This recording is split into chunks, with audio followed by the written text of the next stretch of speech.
When Joe Maloney spiked his ex-wife June's drink at their son's 5th birthday party in May 1967, he allegedly did so by adding methyl alcohol to her cocktail. If you drink methyl alcohol, commonly known as wood alcohol, it oxidizes into formaldehyde, which is the main agent in embalming fluid. So, it embalms you from the inside out. Severe cases can narrow your blood vessels, sending you into a coma before shutting down your vital organs. It's a brutal, helpless death.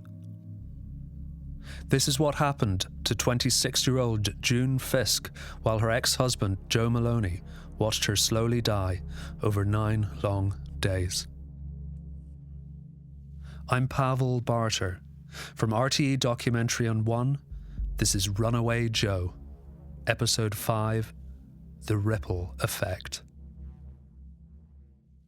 This episode contains descriptions of coercive control and domestic violence.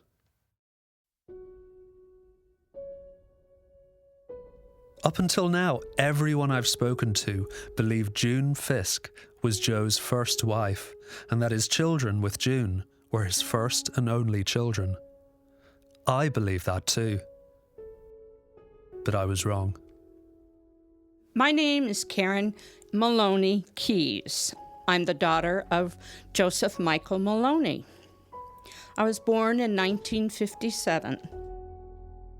It was only when researching this series and doing some genealogy work on Ancestry.com that I came in contact with Karen. 12 years before June Fisk was murdered, 19-year-old Joe Maloney married a girl he'd met in his high school in Rochester, Karen's mother. My mother's name is Joan Howland. And do you know when they married? February of 55. They were very young, weren't they, when they married? Oh, yeah, very young, very young. I think my mother was 19. She had just turned 19. My grandfather didn't want my mom to marry Joe. He didn't even go to her wedding. But my mom went through. I think it was more because she wanted to get out of the house, too. Karen is the first family member of Joe Maloney's that we've found, and her stories of him offer new insights into Joe. My dad, apparently when he was born, there was something wrong with him. That something happened to him.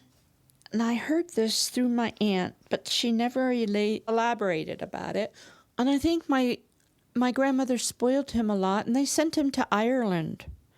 And I don't know how many times he went to Ireland. She also heard a story about an incident with a hitchhiker. When my parents were dating, before they got married, he picked up a woman, apparently, a hitchhiker. He had a gun, and she supposedly shot him in the foot. She shot Joe in the foot? Yeah. It's not clear what went on in that car, but it raised questions around Joe's behaviour towards women. Joan Howland, Karen's mother, fell for his charm, though, and she married him in 1955. But a year later, and pregnant with his first child, Joan was already looking for a way out of her marriage to Joe Maloney. They were together for a very short time. They married in 55. In 1956, something happened. My mother ended up in a hospital with a broken nose. She fell over a coffee table. While being treated for her injuries in hospital, Karen's mother found a way out of her marriage to Joe Maloney when she met another man. Apparently there was chemistry between my stepfather and my mother. He was an ex-con, and he just was he was a seller. He sweet-talked women. And so, Karen's mother left Joe Maloney while pregnant with his child. She filed for divorce and moved to Florida, where Karen was born a few months later. April 5th of 1957. A few weeks after Karen was born, her mother Joan had to return to Rochester because Joan's mother had died. Attending her mother's funeral brought her back within reach of Joe Maloney. My grandmother dies in May, and my mother takes me back to New York. To Rochester? Yeah. And my father sees me. And they have, they rekindle their relationship. And she got pregnant by him. You mean Joe? Joe. He didn't know. My mother found out she's pregnant with my sister. Joan lied to Joe Maloney and told him that her second pregnancy was by the man she was living with in Florida, Karen's stepfather, who Karen's mother was about to marry once her divorce from Joe came through. So she calls my stepfather up and said, "Is that marriage proposal still on?" And she's pregnant with Joe's second daughter. But it was hush-hush. Growing up, Karen and her sister were both told that their stepfather was their father, whereas Joe Maloney was in fact their real biological father. My mother and stepfather, they kept, obviously, everything hush-hush, not saying a word, brush it under the cover, pretend it didn't happen. Karen was 5 years old when Joe Maloney married his second wife, June Fisk, in 1962. June was already pregnant with their son Joey when she married Joe, and Joe was quick to control their finances. And I worked the night when I'd go in at 11 o'clock at night and work through the night. Laura Sweeney is a Detective Garda sergeant with the National Domestic Abuse Unit in Ireland. I'm playing her some of the testimony we've already heard of how Joe Maloney treated his wife June. Things he was doing to her and the family, a lot of financial problems. He would steal money and he would spend... Like, if you just think about yourself, if you're able to put your hand in your pocket and, not be able to pay for something, not be able to go where you need, everything requires money, from food to electricity in your home, to petrol in your car, to food for your children. If you strip that away and you have forced someone to be entirely dependent on someone else, they are feeling incredibly isolated, very limited in what they can and can't do really quickly. I first met June and Joe when I began taking care of their son Joey in 1962. Someone we've not yet heard from in this series is Kathy Blair. Kathy was another close friend of June's. She helped care for her children as June continued to work as a nurse. Kathy gave a witness statement to police at the time of June's murder. She's voiced here by an actor. June was a student nurse living in the dormitory at Genesee Hospital. The couple had no place to keep the child since Joe Maloney did not provide a home. Joe only came to my house once in 6 months, and when he came, he only talked about himself. He gave no money at all for the support of the child, except once he gave me a $15 check, which proved to be no good. This was all part of a pattern. Other witness statements from June's friends, Wanda and Marcia, detail how Joe Maloney became increasingly controlling and manipulative towards June. He would just do everything to torment her, and he rigged their house with dynamite one time. He didn't want her leaving the house or something. He was a vicious man. He was very irresponsible and made her life miserable. He used to play tricks on her. He would tell her things and they weren't true and try to make her believe things. Laura Sweeney can see how June was now trapped in this cycle of abuse. It's literally being hunted without actually being able to see the hunter. When you're in close proximity with the abuser, victims are really, really attuned. Like, June would have been so attuned to kind of change in moods, change in temperature. She would have literally made the lovely dinner that Joe would have liked. She would have literally, engaged in these coping strategies to de-escalate the situation, appease the abuser and stop the abuse. In 1962, June moved in with me for 6 or 7 weeks due to what I understand was Joe entertaining a woman at the house. That's Kathy Blair again. Throughout all of this time, we know that Joe Maloney was unfaithful to June, having multiple sexual partners outside of their marriage. Joseph was not a great believer in monogamy. That's Neil Dunkelberg, Joe's friend from his youth in Rochester, who we met earlier in the series. He believed that his wife should be a great believer in monogamy, or his girlfriend should be a great believer, but he wasn't. The rules that apply to the abuser do not apply to anybody else. They have this inner belief system that literally their needs supersede everything. They have this narrative of, well, if I can't have you, no one else will. You're not allowed to leave this relationship until I say so. Is it possible that Joe Maloney had more children through these extramarital affairs? That's something we hope to resolve later in the series. It's around this time, 1962, 1963, with June now trapped by Joe within their marriage, that Karen, the child from Joe Maloney's first marriage, has her first clear memories of her dad. My earliest recollection was when I was 6 years old, and I think my father, Joe, came to see my mother. I was playing with a dog. I was trying to get a dog in a box, a big dog. You know how a 6-year-old would do it, you know? But the dog jumped on me. He had his hind legs down, but his front paws on my shoulders. And I was screaming. And both my father, Joe, and my mother came downstairs to help me, you know, so that was my very first recollection. Karen's second memory of her dad is from when she was 8 years old. I remember him coming by the kitchen window and looking in the window and saying, "Boo," you know, as clear as anything. And he walked in the house, and he didn't spend time with me or anything. Aside from a few brief encounters, Karen had no interactions with her father, Joe Maloney, and she knew nothing of his new wife and family. In her mind, her stepfather was her real father, and he was not, Karen says, a good one. I was treated really differently. My stepfather was very cruel to me, very cruel, mentally and physically.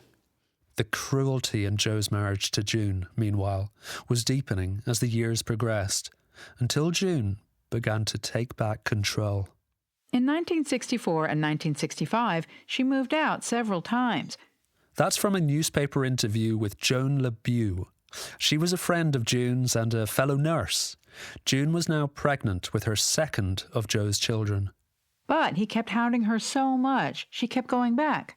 By this time, 1966, June was caring for Joe's 4-year-old son and infant daughter, and trying her hardest to create a normal existence for the family, as Kathy Blair's testimony recalled.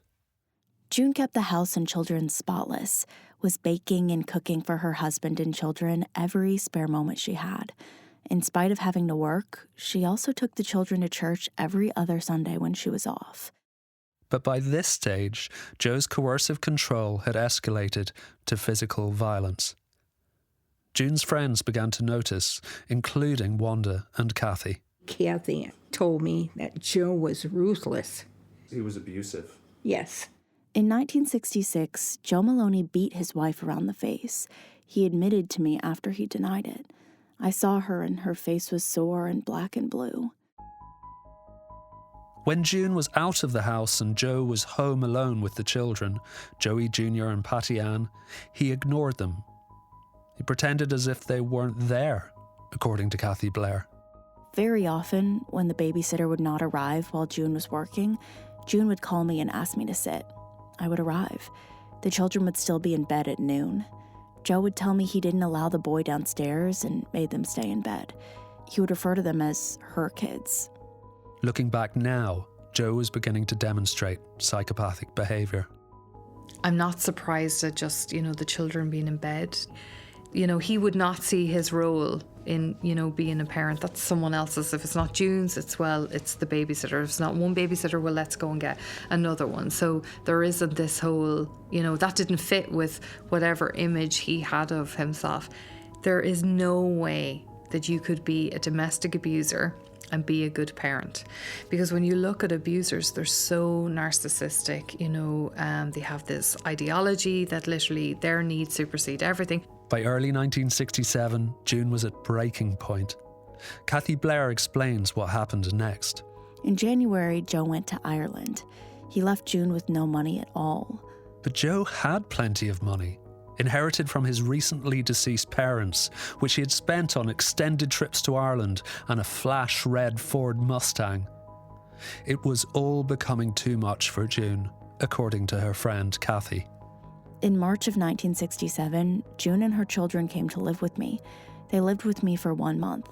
Joe had returned from Ireland and was acting strangely, and he gave no money for support of his children. Detective Sergeant Laura Sweeney understands what it took for June to finally leave this relationship. 1960s, single woman saying, right, I'm going to try to find accommodation on my own, look after my children on my own, then yes, you would have to say, wow, how tenacious of her. But when you put in the backdrop of domestic abuse and what she lived with and endured, that she was able to find and identify a pathway out of that abuse, that's phenomenal. Not long after she left him, Joe attacked June with a knife, stabbing at her through the fabric rooftop of her convertible car, an action which terrified her. He tried to attack her with a knife. He's a very bad man. It was now weeks away from June's murder, and the signs were increasingly ominous. Joe began to openly tell people that he was going to kill June. June's friend Kathy told police about an incident just 6 days before June was fatally poisoned at her son's 5th birthday party. On May 21st, I was a passenger in Joe Maloney's car, and I was aware June and Joe had separated. While I was a passenger in the car, Joe asked me if June would come back. I said I didn't know. At one point in our conversation, Joe said he would do away with June and that they would not be able to pin it on him. Also stated to me, if she doesn't come back, I will make it so nobody else will want her. This apparent confession of intent is not unusual when it comes to domestic abusers. Most domestic homicides will occur in the first year of a person having left an abusive relationship. In a lot of cases, you will have abusers literally verbalise. They will send a text. They will literally say how they are going to kill someone. Like we, often speak to colleagues and say, if there's a threat to kill and it specifies a particular form, of killing, that is actually what the abuser will realise. And choosing to kill your wife at your son's birthday party? What does that tell us about Joe? I would think the fact that actually it was Joe's son's birthday was irrelevant. It was that an opportunity presented itself. And that was the more dominant consideration. That birthday party presented an opportunity. That level of psychopathy is unimaginable to most of us, and definitely to a 10-year-old, which was Karen's age, Joe Maloney's firstborn child, when her father was charged with murdering June. But remember, Karen still didn't know that Joe was her father. That was until a childhood accident finally revealed the truth. I rode my cousin's bike down a hill and hit a tree and had a huge concussion, and I ended up in the hospital. I'm sitting in the hospital, and my aunt and the doctor outside my room, and I kept hearing Maloney, Firth, Maloney, Firth. So my aunt comes in and asks me, what's your name? I said, Karen Firth. Well, my mom, she has to tell me who I really am. I can remember sitting on a picnic table, and she tells the story of what happened. Karen's mother told her that her stepdad was not her father and that Joe Maloney was in fact her real dad. Of course, here at 10 years old, I'm just elated that I have a father. All Karen wanted now was to be with her dad, Joe Maloney, to hug him tight. But now that Joe had been charged with first-degree murder, was incarcerated, escaped, and had gone on the run, the chances of Karen ever seeing him again were very, very slim. I used to daydream. My mom knew. Mothers know their children. If they're, and she knew that I used to dream. I used to cry at night. My stepfather would send me to bed early for no reason at all, and I would just lay there and cry and cry. Karen wasn't the only person whose life was damaged by Joe Maloney's behaviour. In Rochester, June's family were devastated by her murder, and the effect of it was to ripple through their lives for years to come.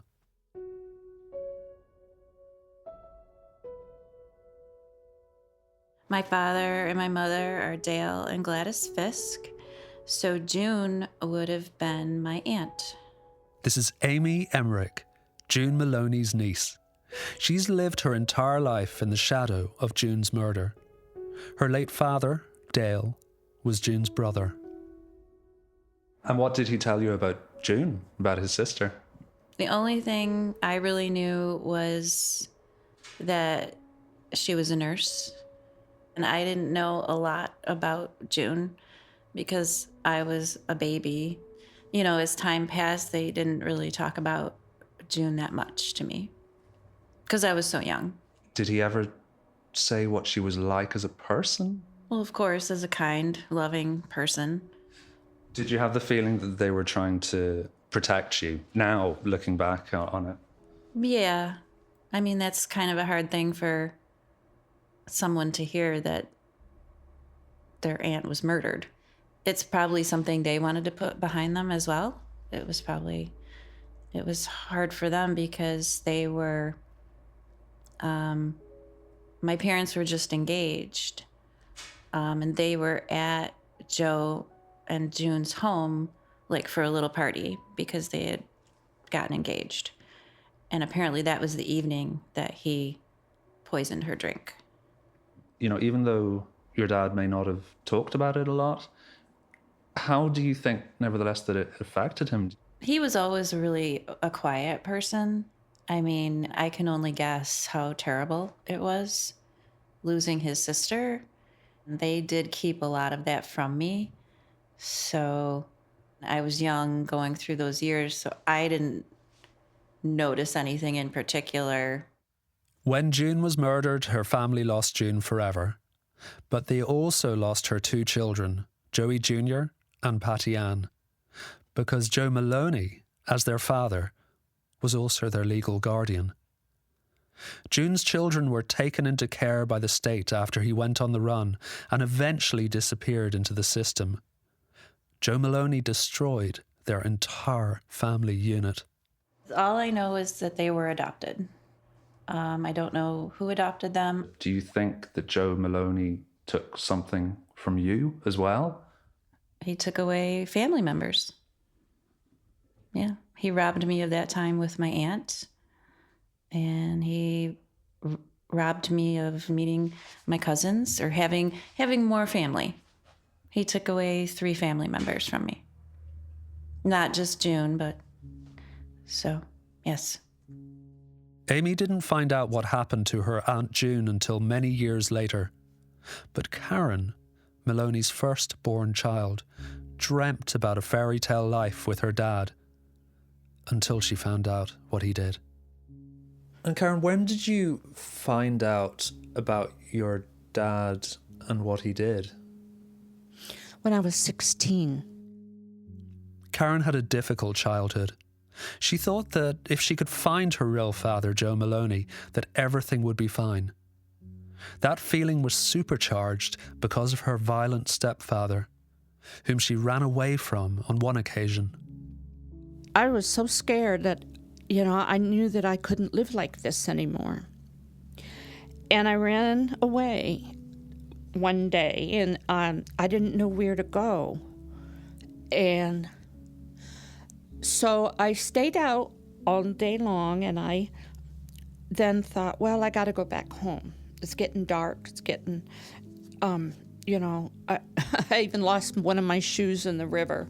I threw the other one away, too, in the river. So I went out to the road, and there was cars going by, and I saw a police car, and I waved him down, and I said, is anybody looking for me? And, of course, he said yes when he looked my name up. So, with glee, my stepfather shows up at the police station with my mother, and we go home.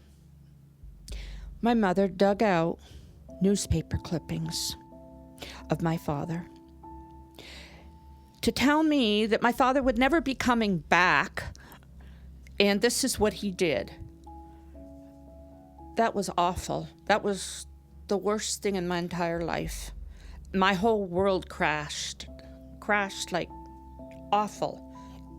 Karen left home and moved in with foster parents. 2 years later, at the age of 18, she went in search of Joe Maloney's only surviving direct family member, his brother, Jim. When I was 18 years old, obviously I was in a foster home at the time, and I called every James Maloney in Rochester, New York. So there was a couple of Jim Maloney's that didn't answer. So I finally asked my mother what my uncle's middle name was, and she told me, James Thomas. And I called, and a woman answered, and I asked her, is your husband Jim Maloney? Yes. Does he have a brother named Joe? She was quiet, and she said, yes. And I said, I'm his daughter. And we talked, and later on that night, my uncle called me. And within, 10 days, I was in Rochester, New York. I took a bus to New York. And when I got there, they were waiting for me. And my uncle just hugged me like he just didn't want to let go. He said I looked like my grandmother. Winifred. Yeah. And it was really hard for him that his brother did this. It was hard for the whole Maloney family. By now, both of Joe Maloney's parents were dead, so his brother Jim was the closest Karen was ever going to get to her father. I just basked in his presence because that was the closest thing to my dad. For 4 days, we did a lot. We did a lot together. I mean, as a family, and reunions. I met his other cousin, and it was just joyous. And then I had to go. That was in 1975. Karen and Jim Maloney stayed in touch. Jim even attended Karen's high school graduation. But she never heard from Joe. And that's how her life has been for the last 50 or more years, waiting and hoping to find out what happened to her father, Joe Maloney. I used to daydream that my dad would come back. I mean, I'm sorry. I'm 66 years old almost, and I'm still wanting to see my dad. I'm sorry. We hope to help Karen finally find out what happened to her father, and your help is beginning to edge us closer. We've got some tips in from our listeners, and putting those together with all of our own research over the last 18 months, we're continuing to uncover new information that the FBI and other authorities have never been aware of in their search for Joe Maloney. And that's where we're going in episode 6, Closing the Net. The guard, anyway, brought my dad into the office, and he showed him this FBI file, and in here was O'Shea being Joe Maloney. It's quite a shock. As Runaway Joe is a live investigation, if you have any knowledge of Joseph Maloney, aka Michael O'Shea, please contact us immediately and in confidence via documentaries@rte.ie. Runaway Joe is written, reported and produced by me, Pavel Barter, and Tim Desmond. Production assistance from Nicolene Greer. Music is by Martin Kluzak and Tomasz Barreau. The sound engineer is Pater Carney, and the executive producer for RTÉ Documentary on One is Liam O'Brien.